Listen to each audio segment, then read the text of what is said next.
Welcome back, guys. We are in with another video. Today, we're talking about why DeFi hacks keep happening and what you can do to prevent yourself and mitigate some risk. As always, if you enjoy the content, smash that thumbs up button below, hit subscribe, and let's get straight into it. Okay, guys, like I said, today's video is a more security focused update. And ultimately, why do DeFi hacks keep happening? Well, there's a few pretty obvious reasons I want to run through, and then I want to talk about some learnings and some things you can implement to ensure that you do not fall victim to these hacks or predatory actors. And so ultimately, I think reason number one is the fact that we're in a growing landscape. DeFi and the total value locked in smart contracts continues to grow, and that is a growing target for sophisticated hackers. If we jump over to DeFi Llama, we've got over $130 billion of total value locked in DeFi smart contracts. That is a heck of a lot of money, and obviously is a big flashing target for hackers who are very sophisticated and intelligent individuals. You have to remember that as much as we like to think we are sophisticated with the protocols that we use, hackers and nefarious actors are increasingly becoming more sufficient with their phishing scams, with their targeted attacks. And the larger that this DeFi space grows, you can bet that the more hackers there will be. So that is reason number one.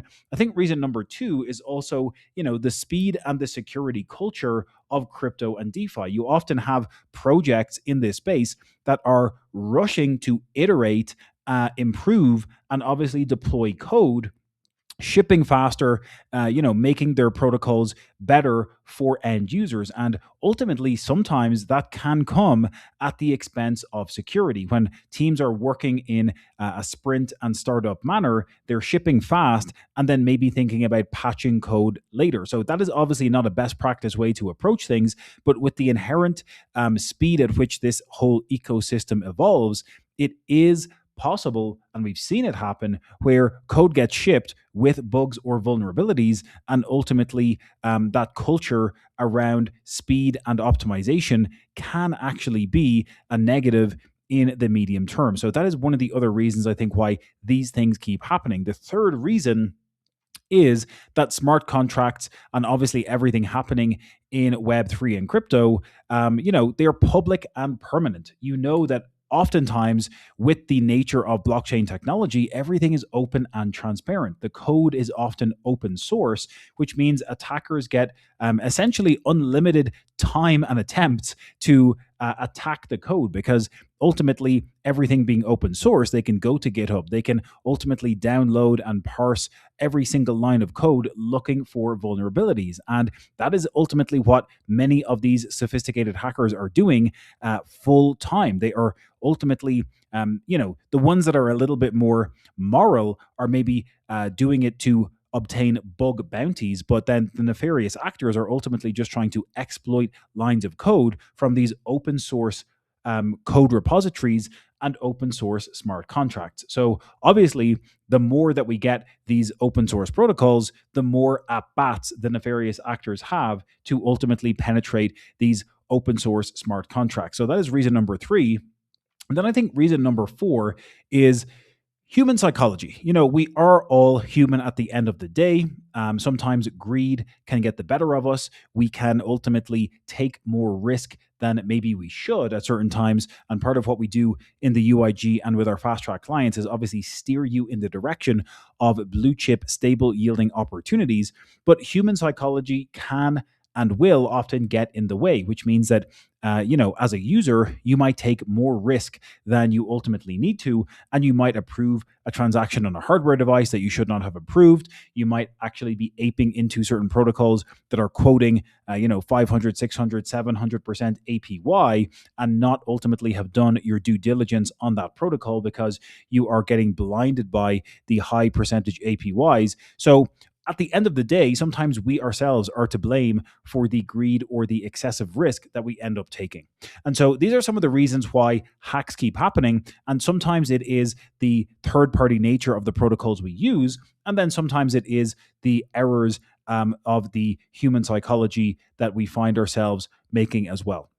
So, what can we do? What can we ultimately do in order to mitigate risk and ensure that we are not falling prey to these types of attacks and nefarious actors? Well, a few key takeaways here I want to touch on. Again, this is a very kind of security focused video, guys, but essentially, there's always some element of risk in DeFi. We're using smart contracts, we're using third party protocols. Yes, we are trusting those third party protocols to also get audited by third party auditors. But as we've seen operating in this space, that does not mean there is zero risk. There is always some element of risk when we're using a smart contract. There are multiple vectors that can be attacked when going through the signing process, when using these protocols. And so just be aware of that. If someone is telling you something is zero risk or completely risk free, always be suspicious. Number two is obviously conducting thorough due diligence. We spoke about that when it comes to human psychology. If a protocol is very new, if something is giving extremely lucrative yield, always do your due diligence, never ape into it, and always, use test capital to ensure that you are understanding the nuances with a protocol and never put all of your eggs into one basket, which basically brings us on to number three, which is diversification of capital. We do not want any one single source of failure or any one single source of yield. If you put all your eggs in one basket and that particular protocol gets hacked, you may be out of a lot of money. And so, using multiple different liquidity pools, using multiple different protocols, using different lend borrow protocols, using different liquidity pool networks is very important. So, not having one single source of failure or one single source of yield, I think, is also very, very important. Number four, prioritizing audited and transparent projects. Of course, this does not mean it is perfectly risk free, but ultimately ensuring that the protocols we're using have been audited, looking at the records of those audits, and ensuring that they are communicating in a transparent manner. That is important to understand what's going on behind the scenes, who are the people behind the protocols themselves, and then ultimately ensuring that you have a well-rounded understanding of the technicals, even if you're not a technical person, knowing that there is other companies that have been specifically paid and employed to audit the code of the protocol.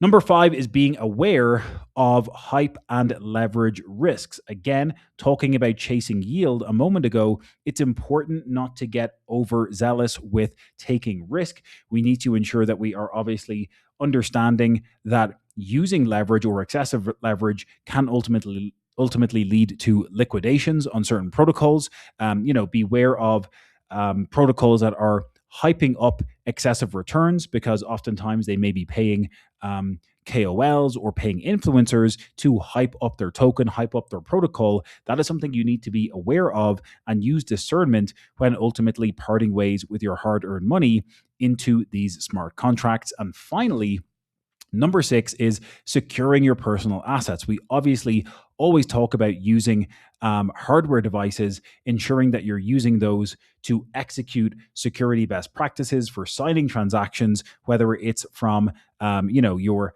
software wallet itself, whether you're interacting with a lending borrowing protocol, whether you're deploying capital into a liquidity pool. You have options for multiple different hardware devices compatible with multiple different software wallets, ensuring that even if someone was to access your software wallet, they wouldn't be able to get funds out of it because they cannot physically sign the transaction on your hardware device. Then when it comes to, using leverage, maybe thinking about things like stop losses, or if you're executing hedging positions, mitigating risk with stop losses or limit orders. All of that is stuff we get into in our curriculum, in the program, in the UIG, and obviously hand-holding our fast track clients through that journey as well. So if you want to learn more about that, check out the link in the description below this video. But that is it for today, guys. I wanted to break down why DeFi hacks keep happening, why they will keep happening into the future, but some of the key takeaways and learnings that you can hopefully harness to mitigate risk and avoid serious